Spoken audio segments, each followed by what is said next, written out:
43 gradi e 32 primi, latitudine nord. 13 gradi e 37 primi, longitudine est. È il Monte Conero, il sentiero delle due sorelle. Le 8 di mattina.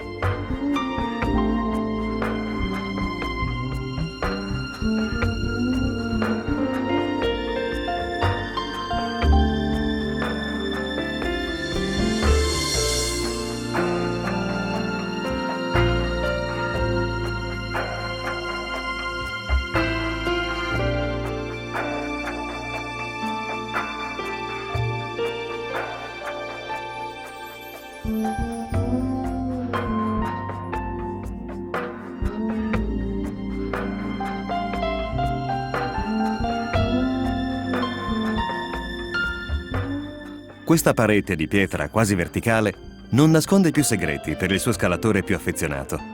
Francesco Burattini ricorda così il suo amore a prima vista per il Conero.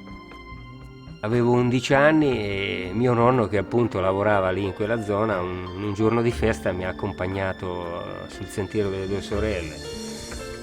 Per me è stato un incontro determinante. Poi con il tempo ho partecipato, chiaramente ho la passione dell'alpinismo e quindi dell'arrampicata. Questo mi ha permesso di penetrarlo in ogni piega. Ai piedi del muro roccioso, la spiaggia delle due sorelle deve il nome alla coppia di scogli che la fronteggiano. A questo luogo si ispirano molte leggende, come quella di un demone marino che a causa della sua perfidia fu trasformato in pietra e diviso in due.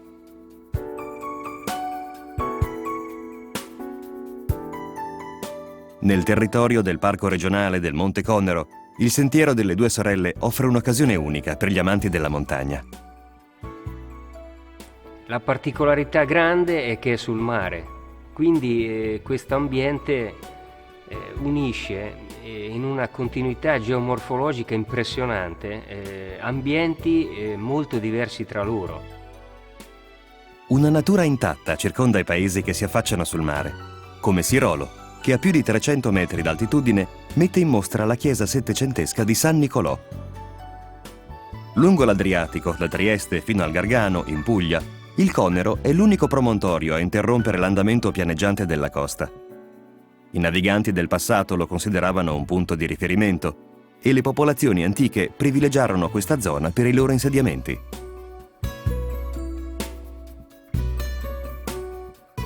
Il mare è sorvegliato dalla settecentesca Torre di Guardia. Qui Portonovo si affaccia su una baia circondato da ripidi crinali. Nell'undicesimo secolo nacquero un monastero benedettino e la chiesa di Santa Maria. Questo capolavoro dell'architettura romanica fu costruito dai monaci con la pietra bianca del Conero. Dalle sue finestre la luce del sole illuminava il canto mattutino dei benedettini.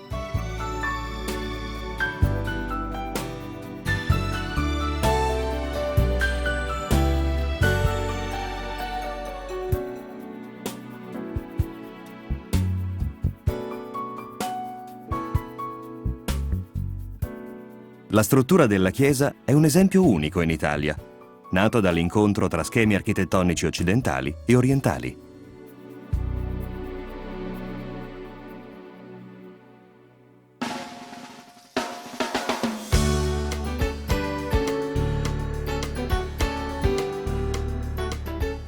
Navi moderne per il turismo, la pesca e il commercio solcano le acque di Ancona, il capoluogo delle Marche.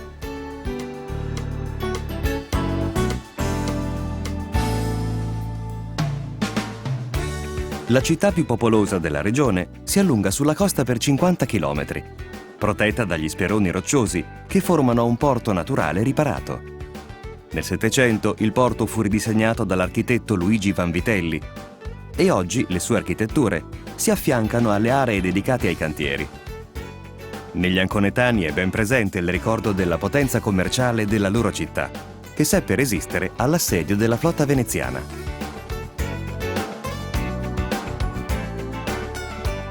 Oggi quelle navi mercantili che salpavano dal porto, dirette in Oriente, sono le illustri antenate di un progetto innovativo nato in simbiosi con il territorio. È nato ad Ancona perché Ancona ha una tradizione di cantieristica tradizionale che risale a lunga data, che andava in qualche maniera vista in chiave moderna. Ci sono state delle cellule di grande potenzialità che noi abbiamo cercato di raccogliere, di trasformare. Una trasformazione che guarda al futuro e all'innovazione, ma anche alla storia di una terra che vuole farsi conoscere e apprezzare a livello internazionale. Il risultato di questo impegno è rappresentato dagli yacht che portano la firma anconetana, una Griff del mare con cifra 6 zeri, che celebra il crescente successo del Made in Italy. Una nuova spinta data dalla fiducia nelle proprie risorse. ISA nasce dalla volontà di fare un progetto che nasca da una città e da una regione fantastica, che ha dei grandi talenti, raccoglierli e diventare i più bravi a livello di costruzione di grandi motoyacht, in uno slogan che abbiamo condiviso in questi anni faticosi di impegno, che era quello di fare le barche più belle del mondo, all'interno del cantiere più bello e all'interno di un territorio che secondo noi è un territorio straordinario, di talenti che vanno stimolati e vanno fatti crescere, ma vanno messi in condizioni di dimostrare le loro potenzialità.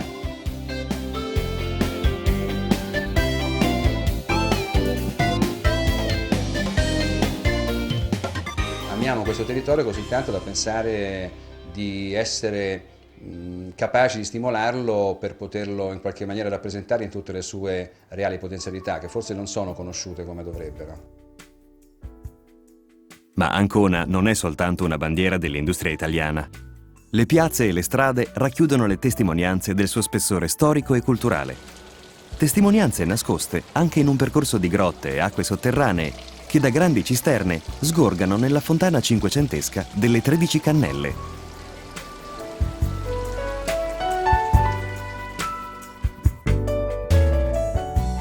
Piazza del Plebiscito è il cuore della città. Un salotto urbano chiamato anche Piazza del Papa, per la statua di Clemente XII, uno dei numerosi papi che, direttamente o indirettamente, governarono le Marche dal 600 all'800. Alle sue spalle, la chiesa di San Domenico. 20 teste rendono riconoscibile la facciata rinascimentale della chiesa di San Francesco delle Scale. Ma il massimo monumento della città è il Duomo, sorto in cima alla collina che era stata l'acropoli dei fondatori greci. La cattedrale è intitolata a San Ciriaco, il martire cristiano di cui conserva le reliquie fin dal X secolo. Con la pianta simmetrica a croce greca, la chiesa unisce lo stile orientale bizantino con quello romanico. Nell'esterno elementi gotici, un arco a sesto acuto su 2 leoni di granito rosso. La cattedrale conserva gli aspetti dell'estetica primitiva, anche se nei secoli si sono aggiunti elementi di stili diversi. Nel Settecento Vanvitelli realizzò l'altare, dove è incastonata una piccola immagine della Madonna, che fu donata ad Ancona da un navigante veneziano.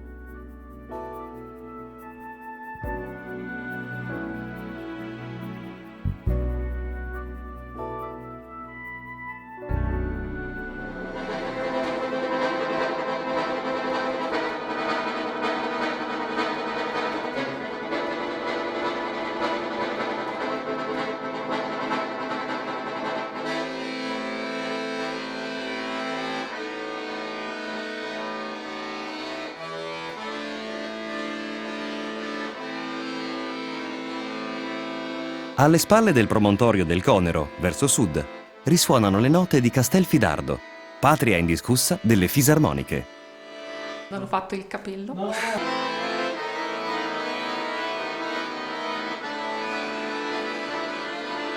Quella leggenda racconta che un pellegrino andava a far visita alla Madonna di Loreto e portava con sé un austriaco un piccolo organetto. Si fermò a dormire presso un contadino di Castelfidardo, Paolo Soprani. Durante questi giorni passati in questa casa di campagna mostrò il suo organetto. Tra l'altro Paolo Soprani era anche un gran stornellatore, si fece addirittura regalare lo strumento e da lì il miracolo. Fin dall'Ottocento gli artigiani di Castelfidardo cavalcano l'onda di un successo, nato da un'abilità non comune. Ogni fisarmonica è composta da oltre 1000 pezzi, tra carta, legno e lamine vibranti, che richiedono grande manualità e precisione. Grazie alla loro perfezione tecnica e musicale, sono strumenti pensati per il talento di grandi musicisti. In un anno riusciamo a produrre 1500 pezzi. Facciamo strumenti di alto livello e di questi però riusciamo a produrre solamente nel top della qualità 2 esemplari l'anno. Gli altri strumenti da concerto, diciamo una ventina l'anno.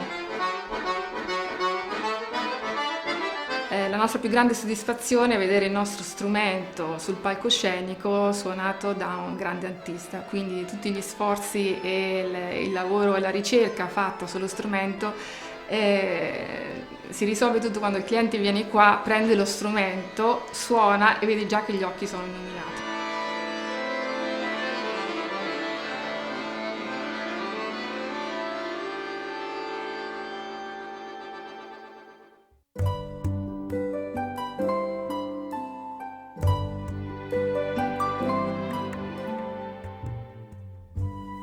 Fino al 1294 di Loreto non esisteva neppure il nome.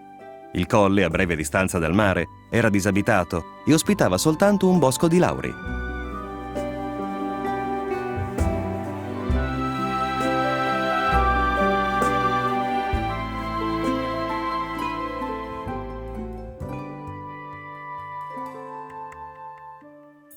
Loreto nacque intorno allo sviluppo del santuario. Le origini di questo luogo di culto risalgono a un simbolo della cristianità, che la fede vuole sia arrivato in volo dalla Terra Santa. Secondo un'antica e viva tradizione, a Loreto si conserva la casa in muratura di Maria di Nazareth, la casa che a Nazareth si trovava davanti alla grotta. Fin da subito la casa di Nazareth divenne un luogo di preghiera e venerazione.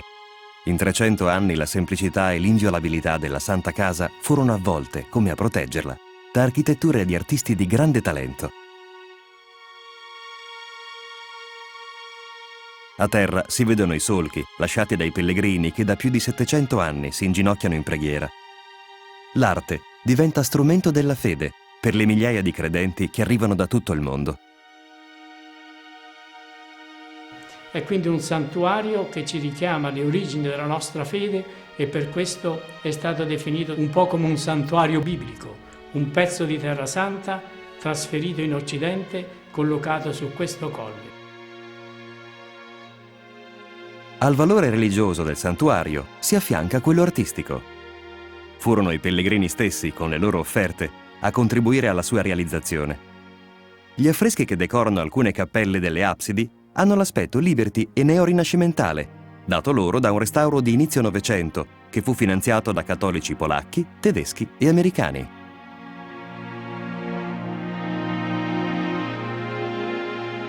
Il valore artistico del santuario trova la sua massima espressione negli affreschi delle sagrestie ottagonali. Quella di San Marco è uno dei più celebri capolavori di Melozzo da Forlì. Al 400 risale anche il lavoro di Luca Signorelli, che decorò la cappella di San Giovanni Evangelista, riuscendo a trasmettere una grande drammaticità. Loreto dunque diventa proprio un luogo, come diceva Giovanni XXIII, che è come finestra aperta sul mondo, nel senso che da una finestra sprigiona la luce e riceve la luce. Dal mondo riceve tanti pellegrini e al mondo dà un fascio di luce, di speranza e di pace. Il borgo storico che circonda il santuario conserva ancora oggi il suo aspetto cinquecentesco. Nei secoli successivi Loreto continuò a crescere, ma i nuovi edifici furono costruiti fuori dalle mura, lasciando intatta l'atmosfera di un tempo che si mescola ogni giorno alla vita dei pellegrini.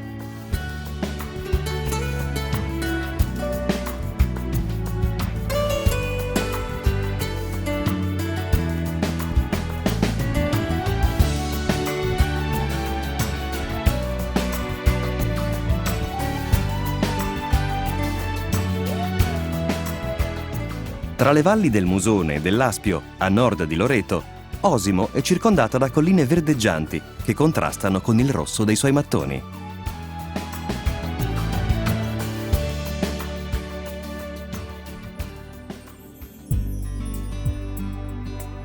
Osimo conserva i segni del suo passato romano, malgrado le traversie passate dalle statue antiche che un tempo abbellivano il foro. Si dice infatti che nel 400 il condottiero Gian Giacomo Trivulzio li decapitò per conto dello Stato Pontificio. Le 12 sculture in marmo sono conservate, accanto a stemmi e iscrizioni, nel lapidario all'interno del Palazzo Comunale.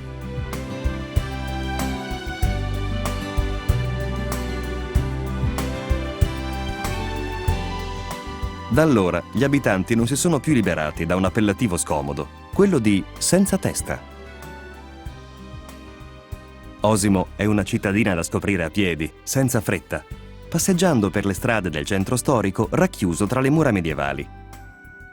Nelle Marche, i piccoli centri urbani racchiudono un patrimonio culturale degno delle grandi città d'arte.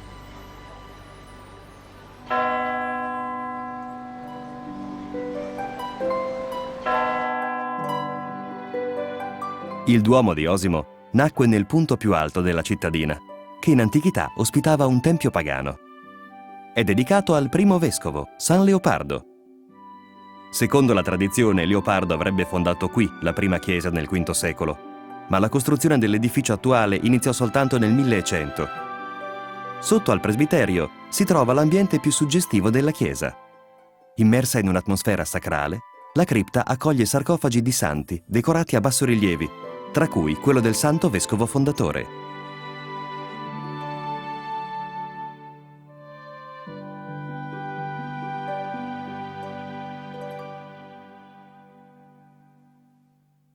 Verdicchio è un vitigno autoctono che da sempre abbellisce queste colline dei Castelli di Jesi nell'alta valle dell'Esino.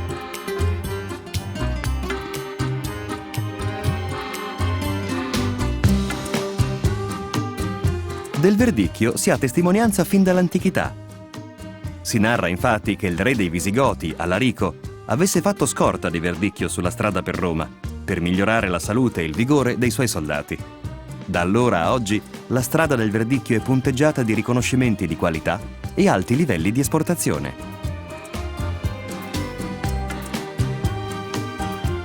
Il Verdicchio dei Castelli di Jesi è il più celebre DOC delle Marche.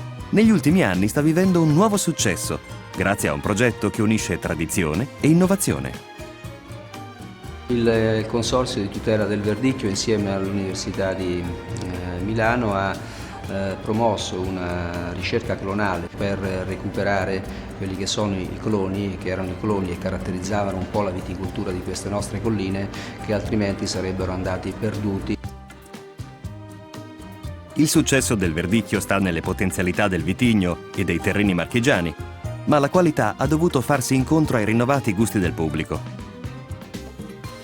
Per questo ha dovuto, interpretare, pur mantenendo la sua tipicità, nuove espressioni di fruttato, di morbidezza, perdendo anche quella caratteristica un po' aggressiva che era un po' tipica del Verdicchio, come il classico amarognolo che caratterizzava questo vino.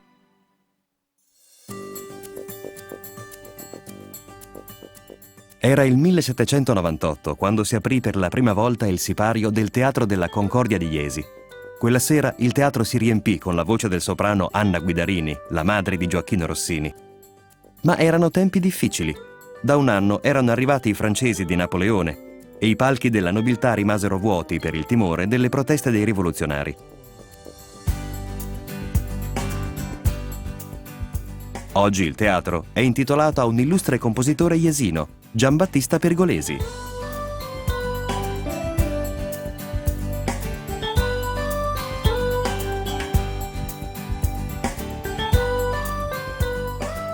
Jesi è la città natale di un altro illustre personaggio, Federico II di Svevia, un uomo che avrebbe cambiato la storia d'Italia. Nel 1194, mentre la famiglia imperiale viaggiava verso il Regno di Sicilia, Federico fu dato alla luce nella piazza principale di Jesi, con il popolo testimone della nascita del futuro imperatore. Federico II promosse l'espansione territoriale di Jesi fino alla proclamazione della Repubblica Aesina.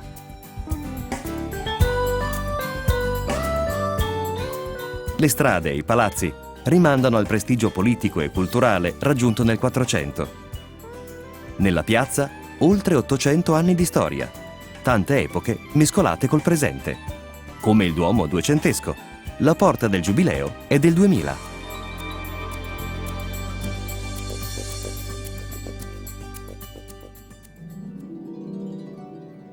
Lungo i 70 metri della galleria di Palazzo Pianetti si affacciano le sale della Pinacoteca Civica di Jesi, decorate con affreschi rococò che rappresentano un esempio unico nell'Italia centrale. La Pinacoteca accoglie le opere di Lorenzo Lotto. Il grande pittore veneziano lavorò a lungo nelle Marche, portando anche qui un'eco diretta e personale dei maggiori centri artistici dell'epoca. La Pala di Santa Lucia è uno dei suoi capolavori. Fu terminata nel 1532, dopo 9 anni di lavoro. Al piano superiore di Palazzo Pianetti, le sale affrescate custodiscono una raccolta di sculture e dipinti moderni e contemporanei.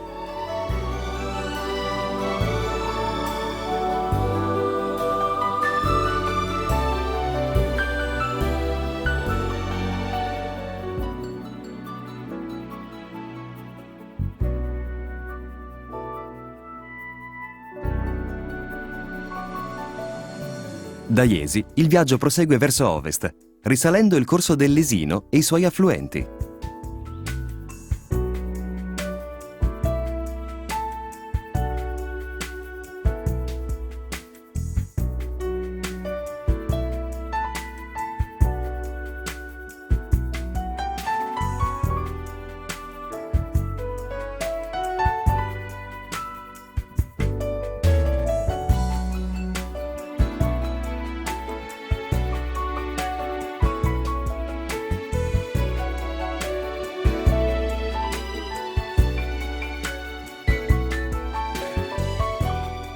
Fabriano si adagia lungo il corso del Giano, la cui presenza favorì lo sviluppo produttivo della valle.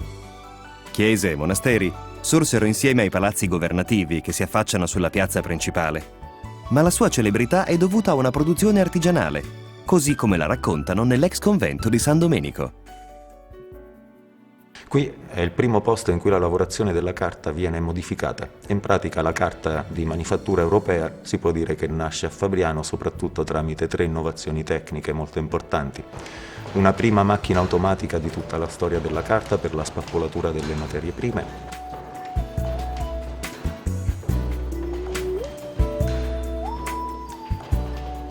Una modifica nella collatura della carta per renderla impermeabile e quindi idonea a reggere la scrittura e qualsiasi operazione grafica.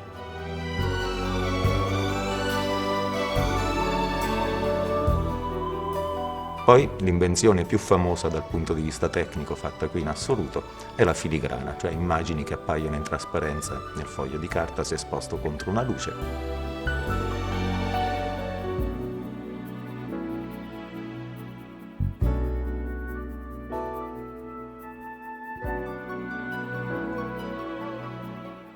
Per esempio un pittore che vuole che nel 2600 un proprio acquarello possa essere ancora visto magari esposto in un museo, eccetera, usa queste carte perché permettono una durevolezza nel tempo che le carte industriali moderne non potrebbero mai garantire.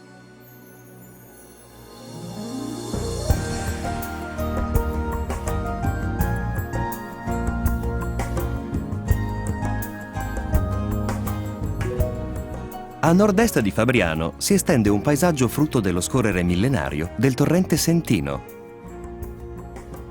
L'erosione della roccia calcarea ha provocato la formazione della Gola di Frasassi.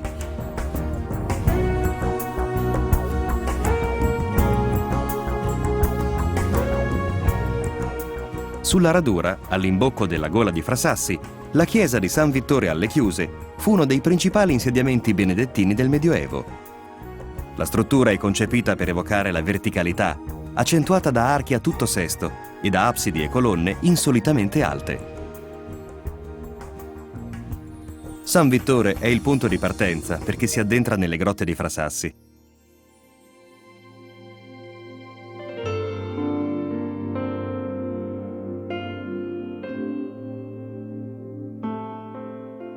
Quello di Frassassi è considerato universalmente uno dei più importanti complessi carsici d'Europa.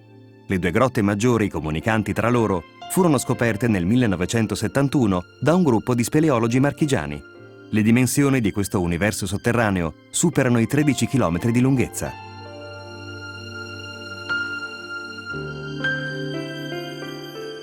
Nelle profondità della roccia, i percorsi per i visitatori attraversano immensi abissi e stretti cunicoli, colmi delle stalattiti e stalagmiti che si sono formate in 400.000 anni.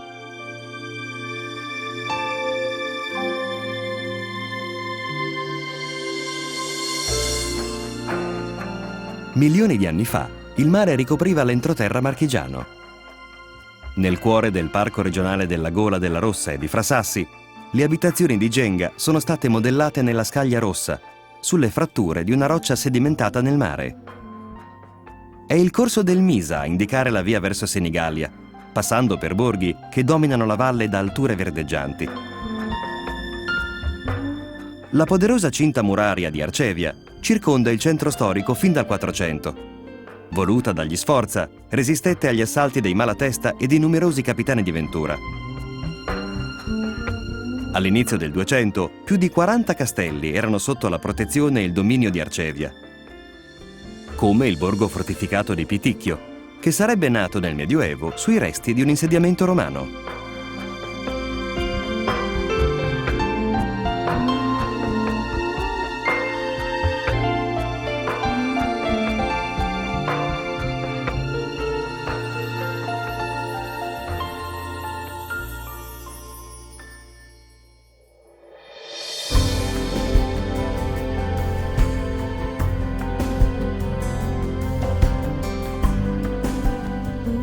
La pietra posata nel Medioevo per realizzare le case e le strade di Ostravetere osserva da secoli i loro abitanti. La proverbiale operosità del luogo è confermata da solide tradizioni agricole e industriali.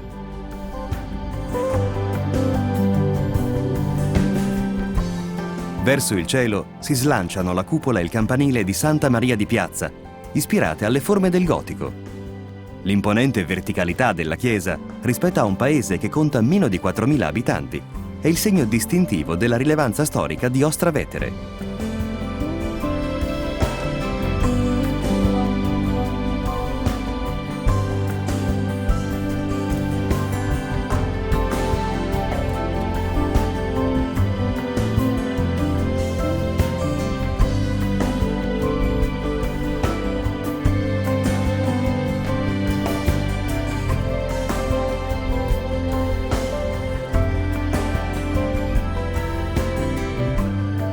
Il Misa si getta nell'Adriatico formando il porto canale di Senigallia. La città ricorda nel nome i suoi fondatori, i Galli Senoni, che furono sconfitti da Roma nel III secolo a.C. Da sempre Senigallia è sinonimo di commercio. Qui si svolse nel 600 una fiera a cui parteciparono centinaia di navi mercantili, ma è anche sinonimo di buona cucina. Allora, uno perché si mette a fare il cuoco? Non lo so, io posso dire quello che è successo a me. Io vengo da una famiglia dove da parte di mia madre, da 4 generazioni facevano questo tipo di lavoro, però quando ero ragazzetto proprio non mi passava manco lontanamente nella mente di un giorno fare il cuoco. E invece la cucina di Uliassi ha ricevuto importanti riconoscimenti. Anni di studio e una passione autentica l'hanno portato nel 2000 a vincere il titolo di cuoco dell'anno. Tutto iniziò quando... A 18 anni sono andato a fare la prima stagione, mandato da mia madre, da un suo amico, uno chef cordon bleu, e sembrava che dovessi andare in vacanza, perché lì c'era i campi da tennis, c'era la piscina, c'era la pesca sportiva, sembrava una di queste robe che diceva vai su e te fai sti 4 mesi che ti diverti. Sono su, mi sono fatto un mazzo così, cioè una roba da quelle lì che dopo 10 giorni andavo nel bagno con le lacrime agli occhi e dicevo ma io non è possibile, cosa sto a fare qua? Quando ho fatto l'università, ho dato 7-8 esami, ho conosciuto quella che poi è diventata mia moglie, mi sono proprio innamorato. Dopo un mesetto che stavamo insieme, lei mi ha detto dai, no, che fai il cuoco, perché non prepari una cena a me e ai miei amici, circa una trentina di persone? E io, per amore, ho fatto sta cosa, ho cucinato proprio col sentimento e lì ho capito quanto fosse bello, veramente è stato un momento proprio preciso della vita mia, quanto fosse bello cucinare per gli altri, cioè comunicare con il cibo.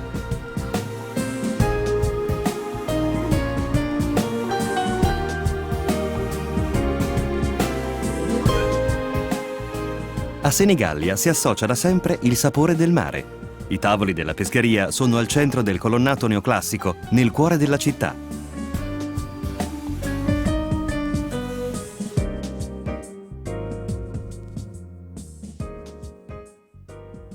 Il simbolo di Senigallia è la rocca, voluta dalla famiglia della Rovere che governò qui tra il 4 e il 600, alternandosi ai Malatesta.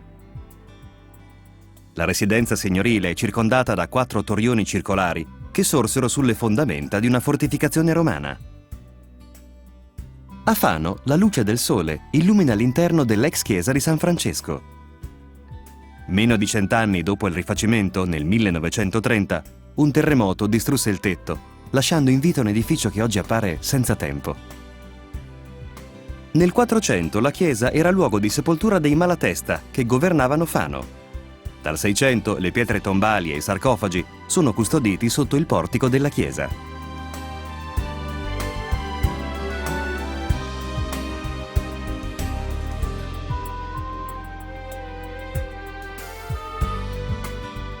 Dell'antica Fano aveva parlato già Cesare nel suo De Bello Civili. Ancora prima, qui, i Romani avevano sbaragliato l'esercito cartaginese di Asdrubale e da questa vittoria sembra derivare il nome originario della città, Fanum Fortunae. La terza città delle Marche per popolazione vanta una lunga tradizione commerciale, peschereccia e industriale, alla quale si è aggiunto negli ultimi decenni lo sviluppo del turismo.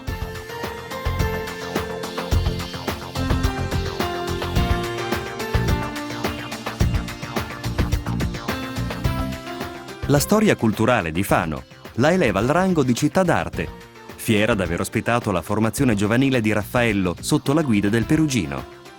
I loro dipinti si trovano anche nella chiesa di Santa Maria Nuova, fondata nel Medioevo e riedificata nel Cinquecento. Attraverso le opere del Perugino e di Raffaello, le immagini che la decorano ripercorrono gli episodi della vita della Vergine.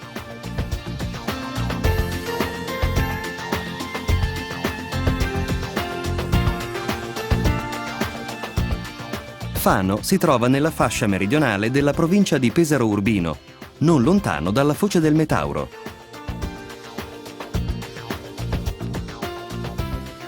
Il tracciato romano della via Flaminia si snoda lungo il corso del Metauro, che scava una delle valli più ampie della regione.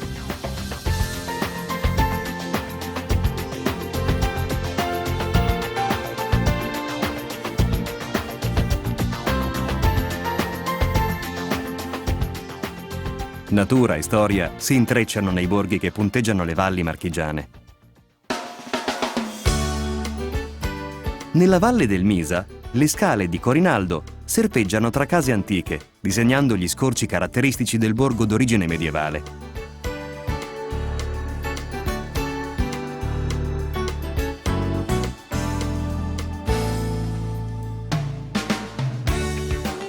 Nel 1890 Corinaldo vide la nascita di Maria Goretti, la giovane martire che sarebbe diventata santa e alla quale è qui intitolato un santuario.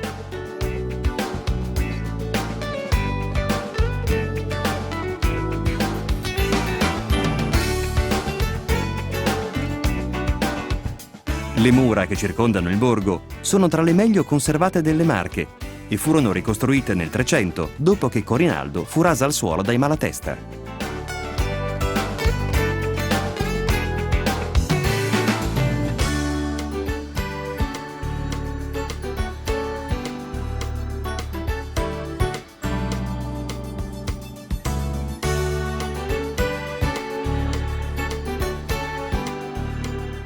Il borgo di San Lorenzo in Campo si sviluppò oltre 1000 anni fa, attorno alla chiesa di San Lorenzo, che faceva parte di un'abbazia benedettina.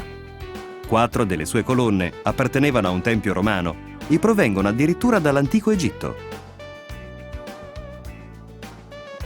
Anche qui si percepiscono i segni del governo dei Della Rovere.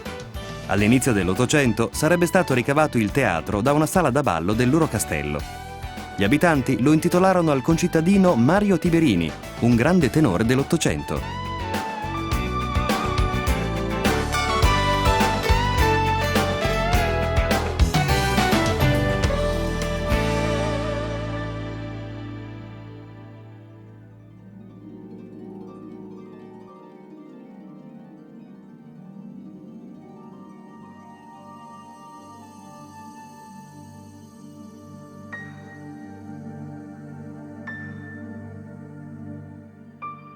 Il Museo dei Bronzi Dorati di Pergola conserva un esempio straordinario dell'arte dell'antica Roma.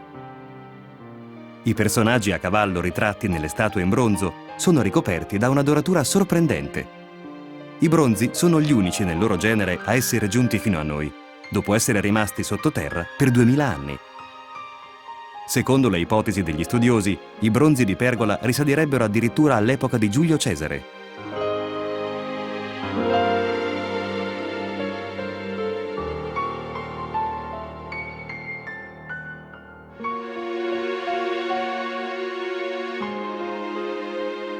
Le sale del museo dedicano spazio anche a un'altra raccolta di statue.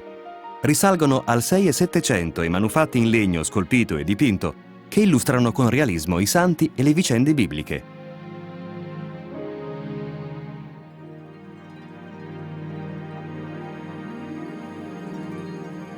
Nello stile di queste opere si ritrovano le radici umbre di Pergola, che fu fondata dai cittadini di Gubbio all'inizio del XIII secolo.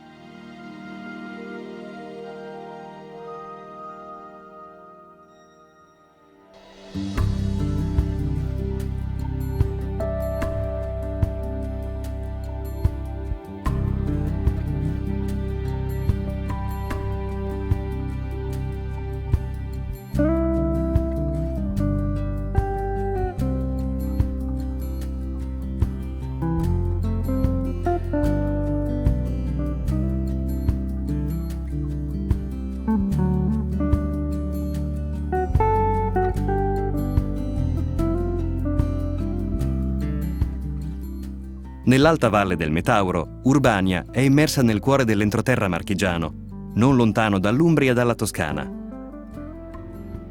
Nel Medioevo si chiamò Castel delle Ripe prima e Castel Durante poi, fino al nome attuale datole da Papa Urbano VIII nel 600. Per 3 volte ha cambiato nome, ma da più di 800 anni le sue botteghe artigiane continuano la lavorazione di ceramica e maiolica.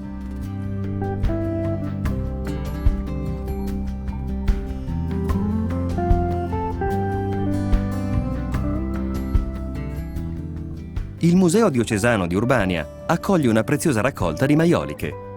Le sue sale raccontano la fama europea raggiunta dalla città nel Cinquecento, grazie a opere considerate capolavori dell'arte rinascimentale.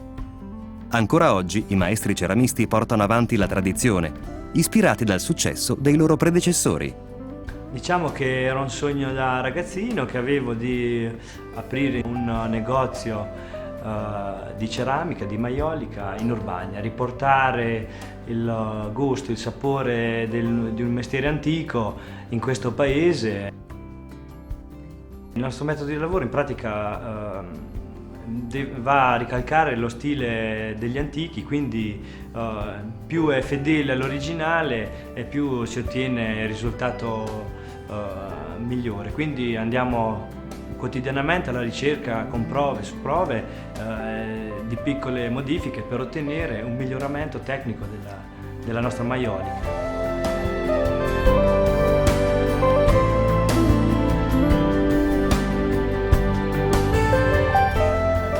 Le attrezzature all'avanguardia a disposizione degli artigiani permettono di curare le maioliche di Urbania in ogni dettaglio, ma i risultati di oggi derivano anche dalla passione di chi ha superato inizi faticosi. 20 milioni per un forno e quindi eravamo costretti a, come si dice, a dormire insieme a questo forno che era a gas e quindi ogni ora mettevamo la sveglia per controllare se la fiamma era uguale, se il forno stava andando su in maniera omogenea.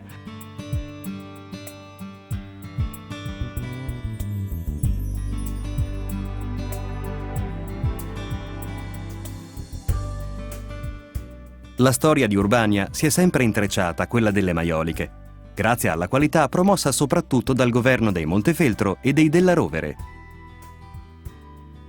Nei secoli del papato, tra il 6 e l'800, vi fu forse un periodo di declino. Negli ultimi 200 anni si è assistito a un ritrovato successo delle ceramiche di Urbania. E di recente si è aggiunto un altro primato cittadino. Qui si trova infatti uno dei migliori ristoranti di terra della regione. Un successo nato soprattutto dalla passione della sua proprietaria.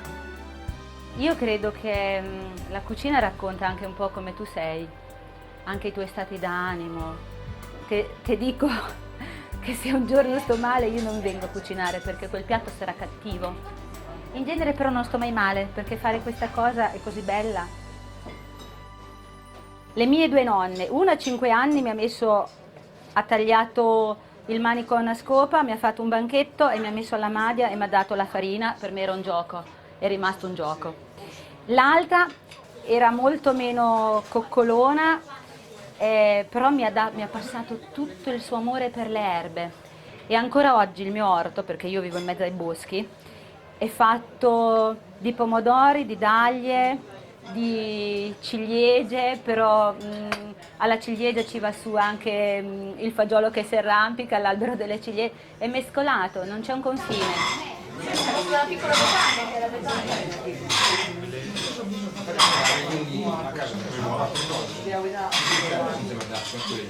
Quello che io ho imparato da questa nuova vita è che se la cucina prendi le cose della tua terra e le sciupi il meno possibile, le manipoli il meno possibile, fai dei gran piatti.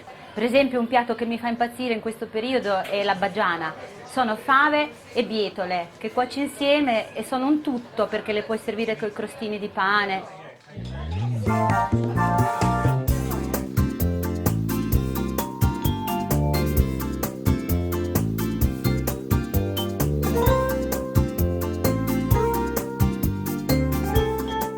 Nel 400, attorno alla famiglia dei Montefeltro, a Urbino orbitavano letterati, scienziati, architetti e artisti.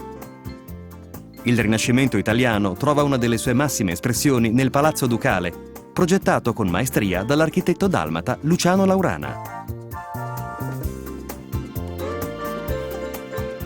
Il Palazzo Ducale di Urbino è oggi un simbolo, un qualcosa che è diventato una specie di stereotipo nel Rinascimento italiano. Quel palazzo è una risposta dinamica ad una serie di esigenze che sono esigenze abbastanza complesse, che ci dicono come quel palazzo sia una manifestazione del potere. Non a caso i torricini sono rivolti verso la strada che giungeva da Roma, ma l'aggressività di questa facciata verso la vallata e verso Roma è completamente diversa dall'andamento diciamo dolce, piano che il palazzo ha all'interno della città.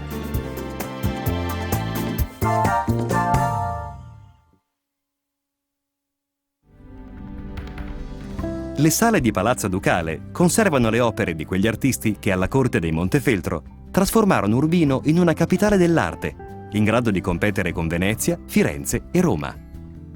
Il piano nobile del palazzo è diventato la sede della Galleria Nazionale delle Marche. Un patrimonio eccezionale per la valenza artistica delle opere che ricompongono in un unico luogo la complessità del quadro artistico italiano tra Medioevo e Rinascimento.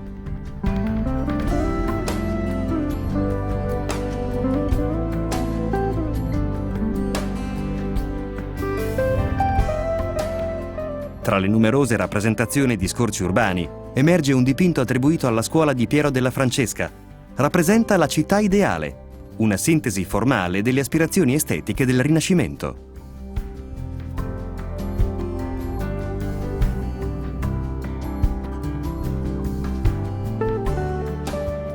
Le sale di Federico da Montefeltro sono decorate con maestria, come lo studiolo del Duca e la sala delle udienze. Qui spicca la Flagellazione di Piero della Francesca. L'opera unisce con raffinatezza scienza prospettica e significati allegorici. Con l'attenzione per la cultura e l'arte conviveva però il desiderio di conquista. I castelli che circondano Urbino sono il simbolo dell'espansione del potere della casata, ma ricordano anche che la vita pubblica della città fu affidata a una gestione inusuale per quell'epoca. Le duchesse, che rappresentano una, se si può dire, categoria di donne che non ha riscontro in altre parti d'Europa, perché quando i loro mariti erano assenti, avevano un potere che trova riscontro nelle leggi che queste duchesse e contesse di Urbino hanno emanato e che sono scritte proprio negli statuti cittadini.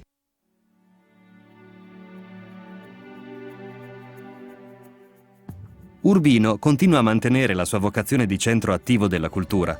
Le sue mura accolgono la vivacità di migliaia di turisti e degli studenti iscritti a uno dei più importanti atenei italiani.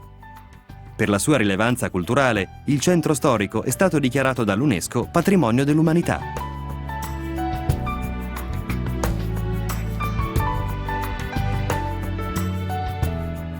Dell'inestimabile patrimonio di Urbino fa parte anche l'oratorio di San Giovanni Battista.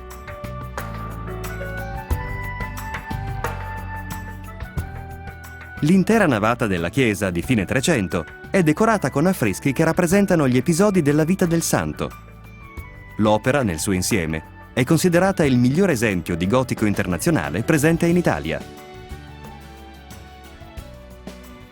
Furono i fratelli Jacopo e Lorenzo Salimbeni di San Severino a realizzare gli affreschi all'inizio del 400, inclusa la crocifissione che domina la parete di fondo.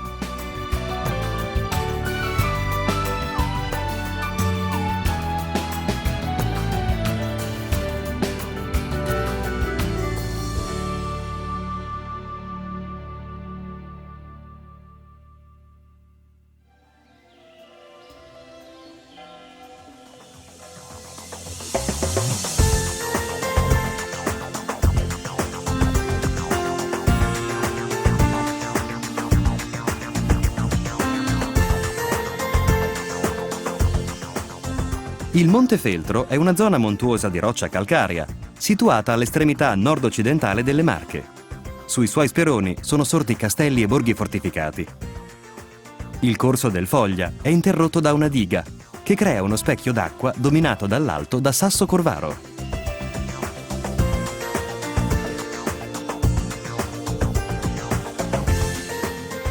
Dall'abitato emerge la Rocca Ubaldinesca.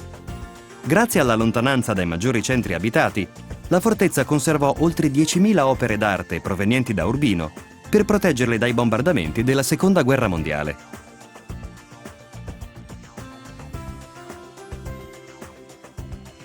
Altrettanto imponente è il Forte di San Leo, voluto da Federico di Montefeltro, che nel 400 fece modificare il castello medievale preesistente.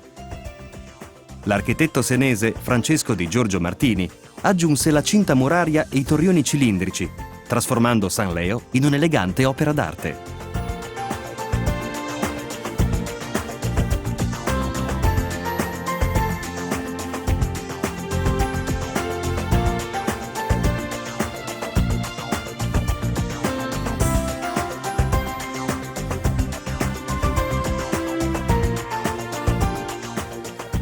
Castelli e borghi dominano vallate verdeggianti, spingendosi fino a paesaggi resi aspri dai rilievi montuosi dell'Appennino. I monti Pietralata e Paganuccio si stringono sul corso del Candigliano nella gola del Furlo. Ma gli antichi romani non si fecero intimidire dalle asperità del terreno e nel I secolo d.C. scavarono una galleria nella roccia per permettere il passaggio della Via Flaminia.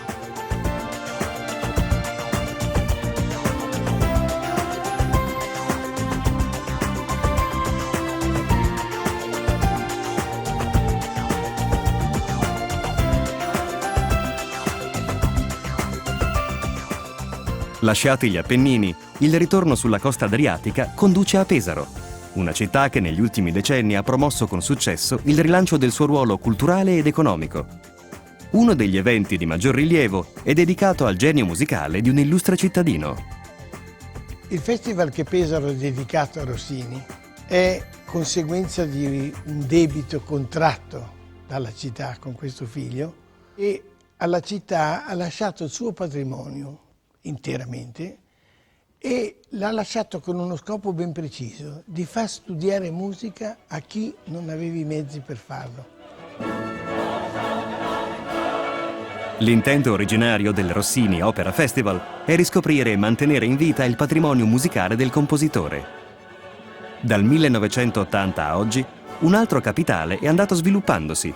quello delle professionalità artistiche che si sono formate sul campo e alle quali si deve oggi il crescente successo della manifestazione.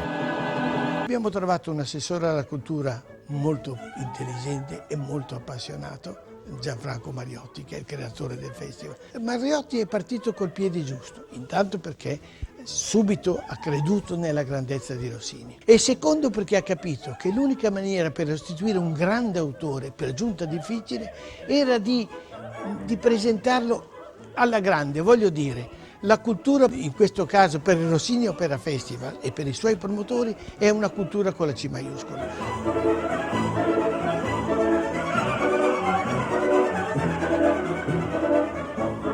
Rossini è semplice, ma non è povero. E poi c'è un motore tutta la sua musica, che è il ritmo.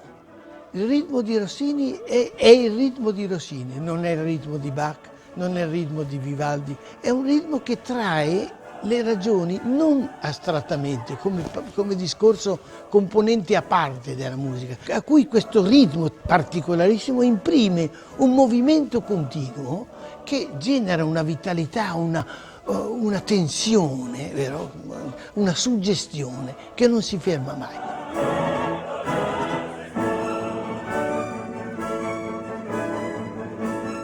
A nord di Pesaro si estendono le propaggini settentrionali delle Marche. Paesaggi marchigiani riconoscibili a prima vista, con i fortilizi circondati da mura imponenti e torri merlate.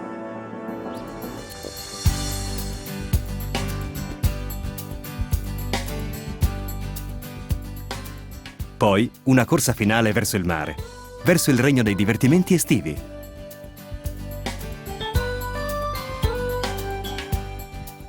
Nel mare si gettano le ultime rocce, prima che la costa riprenda il suo andamento pianeggiante.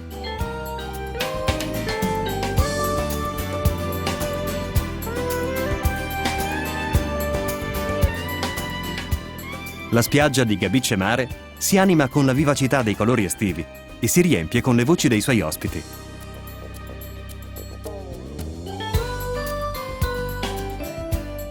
Il viaggio alla scoperta della storia, dell'arte, dei suoni e dei sapori delle Marche si ferma al di qua di una cortina invisibile. Al di là di Gabice si riconoscono le linee dei palazzi. Potrebbe essere Miami o Rio de Janeiro. Paesaggi costieri nuovi, distanti dalle Marche eppure così vicini. Ma questa è tutta un'altra storia.